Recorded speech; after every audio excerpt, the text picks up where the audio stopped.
What's going on, everyone? It's Q from Retro Q Gaming, and let's take a little bit of a trip back, all the way to May of 2016. Not even a year ago, almost a year ago, but not even a year ago. So back in May of 2016, Square Enix kind of pulled a little bit of a surprise announcement. They announced that Dragon Quest XI would finally be happening. It was going to be released on PlayStation 4, Nintendo 3DS, and it was the very first confirmed game for the Nintendo Switch, or as it was back then, it was the first confirmed game for the Nintendo NX before the NX was even the Switch, or before the NX was even shown off or properly announced, or whatever way you want to look at it. So that was about a year ago. Let's fast forward till today, or at least yesterday or the day before, whatever way you want to look at it, depending on your time zone. So Square Enix had another little bit of a small press conference kind of deal, just to give out some more details, including the release date of Dragon Quest XI. Now, you may be wondering why I'm just making a video on just the release date of Dragon Quest XI. I'm going to get to that now in a minute, because it's not so much just about the release date as is something else about the game. So, Square Enix have come out and officially confirmed that the PlayStation 4 and Nintendo 3DS versions of Dragon Quest XI are going to be releasing on July 29th in Japan. There's no mention of a translation or Western release date as it is at the moment, but they've gone over some of the details included with them. They've obviously going to have standard editions. They're going to have a limited edition as well, which is actually pretty nice looking. It comes in kind of a book, which I'll have a picture up now actually. It comes in a book which also has the game case inside it, and it comes with some sort of, I'm not sure if it's a removable sword or that's just a bigger case or whatever it is, but it looks pretty nice. Depending on the price, it could be reasonable, it could be not. It's Square Enix though, so expect their limited editions to be super over the top expensive. Looking at you, Ultimate Collector's Edition of Final Fantasy 15 and Collector's Edition of Final Fantasy 12 Zodiac Age Remaster, collector's edition of Final Fantasy 14 Stormblood. Yeah, you get my point. Anyway, so that's pretty much that covered. They've also announced a really weird feature that is what they're calling the Spell of Restoration. They haven't gone into too much detail on it at the moment, but that particular feature is going to allow some facets of your character and of your save data and progress to be shared between PS4 and 3DS versions. Yes, shared between a home console Sony version and a handheld console Nintendo version. I don't know how it's going to work. It's pretty strange that we're going to see that in general, but that's all we know for that as is at the moment. Now, let's go back and look one more time at everything we've heard of this announcement. We're not going to cover the whole thing, but everything we've heard about in this announcement was relating to the 3DS version and the PlayStation 4 version. No mention of the Nintendo Switch at all in this presentation. Now, when pressed upon why the Nintendo Switch version was absent from this, or if they had any more information to share, like if was the game cancelled, was the game delayed, will it be releasing at the same time or whatever, Square Enix basically just said support is planned, but there is nothing to announce today. We cannot say today whether the release date is the same as or different than the PlayStation 4 or 3DS versions. So this can be kind of taken a few different ways. Now, let's start with the positive ways first. First off, it just means that the game is going to take longer in development and that it could potentially need more optimization to run better on the Switch. That's reasonably acceptable, and they don't want to mar a big announcement like this or whatever. If this is what you qualify as a big positive announcement, they don't want to mar it with a little bit of a negative version. It's like, oh well, this one version of the game is delayed, or this one version is cancelled, or whatever it is.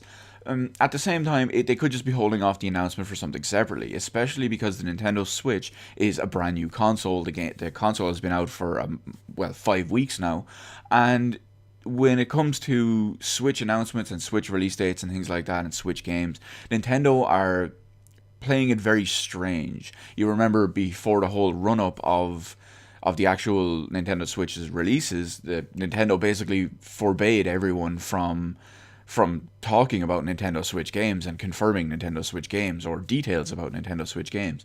So it stands to reason that the Nintendo Switch version could still be in development. It could be taking longer. It could need more optimization. that's just a few other things in it. It also could be that Nintendo are holding it for, or Nintendo have asked Square Enix to hold back on the announcement to focus on releasing it during a Nintendo Direct, which is also entirely possible. Because, for example, Nintendo Switch, or not just Nintendo Switch, sorry, Nintendo Direct usually has specific focuses, and especially with the Switch being what it is, they're going to want to keep the Nintendo Switch stuff all together, just so it doesn't kind of get lost and overshadowed by the PlayStation 4, which has 50 odd million sales, or the 3DS, which I believe is approaching 70 million, if not over. Versus a new console which has a roughly 2 million install base. So it could be overshadowed in that aspect. But at the same time, it also could be kind of worrying. Actually, real quick before I touch on that, for all we know, they could be saving it, like I said, for Nintendo Direct, or they could be saving it for whatever their E3 presentation is. Nintendo haven't said what their E3 presentation was going to be this year. Hopefully it's not a digital event, and hopefully they actually go for a real big deal as pretty much everyone else, because it'd be nice to see Nintendo come back with that, and that they'd have enough confidence in their lineup to actually be there on stage with a physical presence, and that could be really good. Now, let's talk about the potential negatives of this. The fact is that the Nintendo Switch version has no news or no anything whatsoever. It basically doesn't exist, short of the original announcement and a little bit of a follow-up. Support is planned, there's nothing to announce, we don't know when it's going to release, kind of thing that they said when pressed upon it for details right now. So it can be kind of worrying, especially in the day and age of the Nintendo Switch. I realize that it's very early in the console's life cycle, but it's actually exceptionally early. It's right at the start. But the big thing to note is that game companies, developers, publishers, a lot of them can be wary about the Switch, be it for power reasons, be it for input reasons, be it for, it releases on physical game cards that cost more than other stuff, so maybe we might have to charge more for those. Or there's so many different variations on there as well, between the install base. Is it worth making the game for it? Is it going to sell as much? How is the Nintendo Switch going to sell? Is the game actually going to sell as much as well? Versus the two existing platforms that have over 50 million sold each. So it is, it's a valid concern for them to think of. But all this comes at a bad time, for the simple reason is, as I mentioned, developers and publishers are very wary of the Nintendo Switch. The Nintendo Switch does need strong third-party support, otherwise it could face becoming a Wii U 2.0. I don't think that will be the case, but we've already seen it happens, so it's kind of up in the air as it is at the moment. I do think it's too early to judge, but generally third parties being wary about it at first is usually a bit of a bad sign. So hopefully that picks up, and hopefully it goes the good way for Nintendo Switch and for Dragon Quest owners. And one thing that makes this even more puzzling is that this announcement, or lack of announcement if you will, comes a few days after Square Enix have expressed extra interest in new ports and new development games and new development sequels, new development titles, and whatever way they want to call it or word it. They have expressed interest in doing a lot more of that on Nintendo Switch just a few days ago, and now nothing on the Dragon Quest XI front. They remain almost completely silent on it. It's pretty strange. It's a little bit of a weird situation, but we'll see how it turns out. Hopefully it turns out positive. I will probably pick up Dragon Quest XI. I doubt I'll get it on Nintendo Switch, to be honest, but I'm sure there are many people out there who would just get it on Nintendo Switch.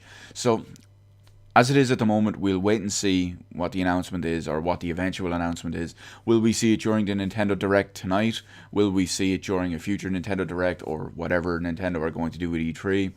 Will we see it at Square's E3, for example? Square Enix have a presentation at E3 every year, mostly every year at least. So we might even see it during there. Or will the announcement be held completely separately and just pushed out whenever solid details about the game are actually to be had? So we'll find out what it is. Excuse the voice, I'm extremely in a bad situation at the moment. And let me know in the comment section below what you think about the whole way this announcement was handled. The fact that they've gone big on the PS4 and 3DS versions, but the Nintendo Switch version is just absent completely, with basically no info on it. Do you think the game is cancelled? I don't think that's the case, but it could possibly be, but I don't think it will be. What do you think we'll see it? Do you think we'll see it during the Nintendo Direct? Do you think we see it during a separate Nintendo Direct, during an E3 presentation? Or do you think it'll even release this year? I think it will. But anyway, let me know all that in the comments section below. Hit the like button, hit the subscribe button. You can follow me on Twitter, details in the description below. Thank you for watching, and I'll see you in the rest of the videos in my channel.